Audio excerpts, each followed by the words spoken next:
अगर आपको भी स्टॉक मार्केट की बिल्कुल भी नॉलेज नहीं है और आपको स्टॉक मार्केट जैसा रिटर्न भी चाहिए, इन्वेस्टमेंट भी करना और साथ में वैसा लिक्विडिटी भी चाहिए, तो आज मैं आपको बताने वाली हूँ एक ऐसा इन्वेस्टमेंट ऑप्शन जिसमें आपको काफी ज्यादा सिक्योरिटी मिलने वाली है। यानी कि आपकी जो कैपिटल है वो 100% सेफ है, इसमें रिस्क ना के बराबर होता है। और साथ में अगर बात की जाए रिटर्न्स की, तो रिटर्न्स भी आपको अच्छे मिल जाते हैं और साथ में इसमें लिक्विडिटी भी आपको मिलती है। तो आगे बढ़ने से पहले अगर आप हमारे चैनल पे न्यू हो तो चैनल को सब्सक्राइब करना, बेल आइकन को प्रेस करना, इस वीडियो को सभी के साथ शेयर करना बिल्कुल भी मत भूलना। मैं बात कर रही हूँ गवर्नमेंट सिक्योरिटीज की। जब भी हम ये बात करते हैं कि गवर्नमेंट अपने सारे एक्सपेंसेस को मैनेज कैसे करती है, यानी कि इकोनॉमी को चलाती कैसे, तो हमारे दिमाग में ये आता है कि गवर्नमेंट टैक्सेस से पूरी इकोनॉमी के एक्सपेंसेस को मैनेज करती है। लेकिन क्या आपको पता है एक और ऐसा ऑप्शन है जिससे कि गवर्नमेंट सारे एक्सपेंसेस को मैनेज करती है, वो है गवर्नमेंट सिक्योरिटीज। अब ये आपके लिए एक लायबिलिटी की तरह काम नहीं करती है, ये आपके लिए एक फाइनेंशियल असेट है, यानी कि एक फाइनेंशियल इंस्ट्रूमेंट है जिसमें आप इन्वेस्ट कर अपने पोर्टफोलियो को डाइवर्सिफाई कर सकते हो और रिटर्न्स भी कमा सकते हो। अब ये एक तरीके की डेट सिक्योरिटीज होती है जैसे कि गवर्नमेंट अपने एक्सपेंसेस को मैनेज करती है। हम जैसे जो जनरल लोग होते हैं, जो आम जनता होती है, गवर्नमेंट उनसे पैसा लोन पर लेती है और उन्हें रेगुलर इंटरेस्ट भी पे करती है। अगर बात की जाए प्रिंसिपल अमाउंट की, तो एक मैच्योरिटी पीरियड डिसाइड किया जाता है और उसी मैच्योरिटी पीरियड के अकॉर्डिंग जो प्रिंसिपल अमाउंट है वो पे किया जाता है।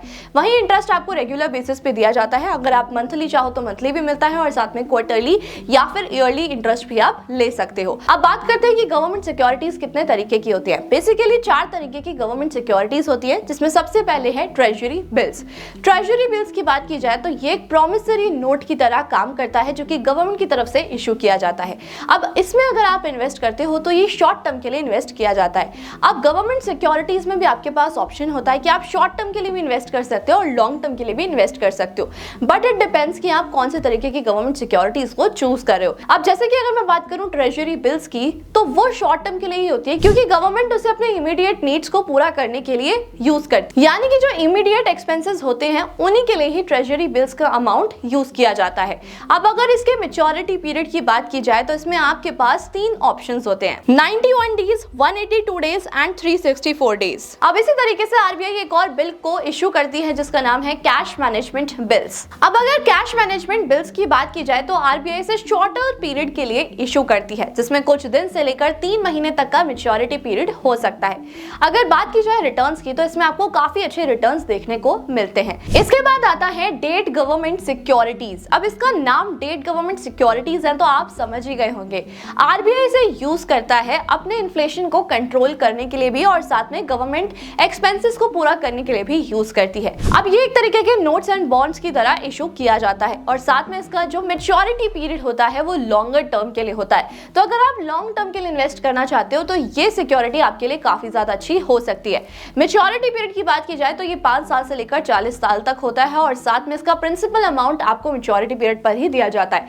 इंटरेस्ट पेमेंट इसमें आपको हर 6 मंथ में किया जाता है। अब जब आरबीआई को ये दिखता है कि जो अमाउंट है वो काफी ज्यादा इंक्रीज होता जा रहा है इन मार्केट, इन्फ्लेशन इंक्रीज होती जा रही है, तो इन्फ्लेशन को कंट्रोल करने के लिए गवर्नमेंट इसे यूज करती है। कैसे? अगर आरबीआई इस तरीके के बॉन्ड्स को इशू करती है मार्केट में तो पब्लिक अपना पैसा इसमें इन्वेस्ट करते हैं और इस तरीके से जो इकोनॉमी में मनी सर्कुलेशन हो रहा होता है वो कंट्रोल में आ जाता है। अब वहीं अगर आरबीआई को ये दिखता है कि मार्केट में इकोनॉमी काफी ज्यादा डाउन जा रही है तो इन बॉन्ड्स को बेच दिया जाता है ताकि मार्केट में फिर से पैसा आए और सारा सर्कुलेशन फिर से चलना स्टार्ट हो जाए। उसके बाद होता है स्टेट डेवलपमेंट लोन्स। इसे गवर्नमेंट यूज करती है स्टेट डेवलपमेंट में और इसका जो मैच्योरिटी पीरियड है वो 10 इयर्स तक हो सकता है। तो बेसिकली ये 4 तरीके की गवर्नमेंट सिक्योरिटीज होती हैं। अब आगे बढ़ते हैं और जानते हैं कि इनमें इन्वेस्ट करने के प्रोज एंड कॉन्स क्या होते हैं। सबसे पहले अगर बेनिफिट्स की बात की जाए तो इसमें आपको काफी कम रिस्क देखने को मिलता है क्योंकि यहाँ पर आपको सॉवरेन गारंटी मिलती है। सॉवरेन गारंटी का मतलब ये होता है कि आरबीआई आपको ये श्योर करता है जो आप इसमें अमाउंट इन्वेस्ट कर रहे हो, अगर कोई भी प्रॉब्लम क्रिएट होती है तो इसमें आपको जितना भी अमाउंट है वापस किया जाएगा और साथ में आपका कैपिटल 100% सेफ रहता है। अगर बात की जाए लिक्विडिटी की तो लिक्विडिटी भी इसमें आपको काफी अच्छी मिल जाती है। अब देखा जाए तो गवर्नमेंट सिक्योरिटीज में आपको एक और प्लस पॉइंट देखने को ये मिलता है कि इसमें आपके पास मल्टीपल मैच्योरिटी पीरियड्स होते हैं। आप अपने अकॉर्डिंग डिसाइड कर सकते हो, आप अपने गोल्स के अकॉर्डिंग डिसाइड कर सकते हो कि आपको किस में इन्वेस्ट करना है।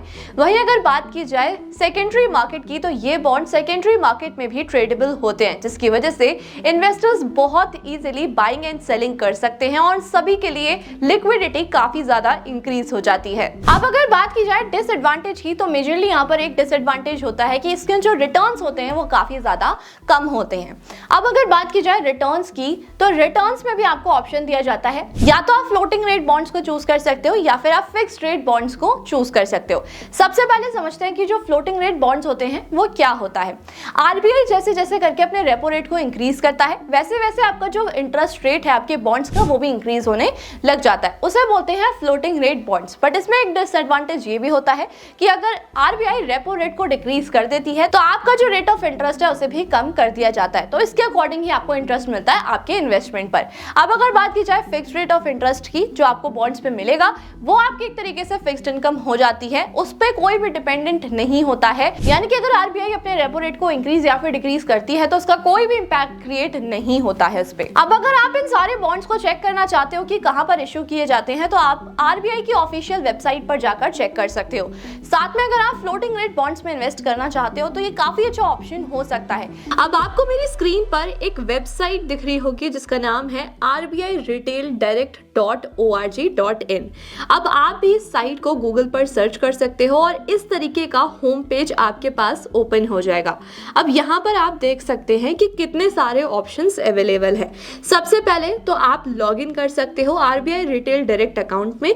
अगर आपका अकाउंट नहीं है तो यहाँ से आप अपना अकाउंट ओपन भी करा सकते हो। वहीं अगर हम थोड़ा सा नीचे स्क्रॉल डाउन करेंगे तो आपको आरबीआई के saving bonds, floating rate bonds और साथ में आरबीआई रिटेल डायरेक्ट के बॉन्ड्स भी शो हो रहे हैं। आप इस पर डायरेक्टली क्लिक कर आगे प्रोसीड कर सकते हो और इनके लिए सब्सक्राइब कर सकते हो। अगर आपको इससे रिलेटेड कोई भी क्वेश्चन है तो आपके पास साइट पर FAQs का ऑप्शन भी अवेलेबल है। बॉन्ड से रिलेटेड सारे क्वेश्चंस का आंसर इसमें आपको डायरेक्टली मिल जाएगा। सबसे पहली चीज तो आरबीआई अपने रेपो रेट को अभी के टाइम पर रेगुलरली इंक्रीज कर रही है, क्योंकि हम सब देख रहे हैं कि इन्फ्लेशन कितनी स्पीड से इंक्रीज हो रहा है। तो जैसे जैसे करके रेपो रेट इंक्रीज होता जाएगा आपका इंटरेस्ट रेट भी इंक्रीज होता चला जाएगा। फिक्स्ड रेट में हो सकता है कि आपको एक फिक्स्ड इनकम मिले, लेकिन यहाँ पर आपका थोड़ा सा रिस्क ज्यादा हो जाएगा, लेकिन रिटर्न भी आपका ज्यादा हो सकता है। अगर बात की जाए फ्लोटिंग रेट बॉन्ड्स की, तो वो गवर्नमेंट ऑफ इंडिया इशू करती रहती है, तो आपको आरबीआई की साइट पर जाकर ये चेक करना होगा कि अभी के टाइम पर कौन से ट्रेजरी बिल्स और कौन से जो भी बॉन्ड्स हैं अभी के टाइम पर अवेलेबल हैं, क्योंकि ये टाइम टू टाइम ही इशू किया जाता है। जब गवर्नमेंट को ये लगता है कि गवर्नमेंट के पास अभी मनी की शॉर्टेज हो रही है, उन्हें अपने पब्लिक से पैसा उठाना पड़ेगा, तभी इन सारी चीजों को इशू किया जाता है। तो इसमें इन्वेस्ट करने के लिए आपको थोड़ा सा अपडेटेड रहना पड़ेगा। आपको ये देखना पड़ेगा कि कब ये सारी चीजों को इशू किया जा रहा है। अगर आप चाहो तो आप 2024 के बॉन्ड्स को भी चेक कर सकते हो आरबीआई की ऑफिशियल साइट पर जाकर। सो एट लास्ट आई होप आपको एक क्लैरिटी मिली होगी गवर्नमेंट सिक्योरिटीज को लेकर, और आपको एक अच्छा ऑप्शन भी मिला होगा अपने इन्वेस्टमेंट्स को कंटिन्यू करने के लिए। स्टिल अगर आप स्टॉक्स में इन्वेस्ट करना चाहते हो, अभी तक आपने डीमैट अकाउंट ओपन नहीं किया है, तो उसका लिंक आपको मेरे डिस्क्रिप्शन बॉक्स और पिन कमेंट में मिल जाएगा। आप फ्री में डीमैट अकाउंट ओपन करा सकते हो। स्टिल अगर आपको गवर्नमेंट सिक्योरिटी से रिलेटेड कोई भी कंफ्यूजन है, आप मुझे कमेंट करके पूछ सकते हो। अब लास्ट में मैं आपको एक और एडिशनल टिप ये देना चाहूंगी कि अगर आप गवर्नमेंट सिक्योरिटीज में इन्वेस्ट कर रहे हो तो आप एक ये पर्सपेक्टिव भी ले सकते हो कि आप अपने पोर्टफोलियो को डाइवर्सिफाई कर रहे हो, क्योंकि अगर आप एक रिस्की जगह पर इन्वेस्ट कर रहे हो तो आपका एक ऐसा इन्वेस्टमेंट भी होना चाहिए जहां पर आपका जो कैपिटल है वो 100% सेफ हो। इस वीडियो को जितना हो सके उतना शेयर कर देना, और ऐसे इन्फॉर्मेटिव वीडियोस को देखने के लिए हमारे चैनल को सब्सक्राइब करना, बेल आइकन को प्रेस करना बिल्कुल भी मत भूलना। Thank you so much.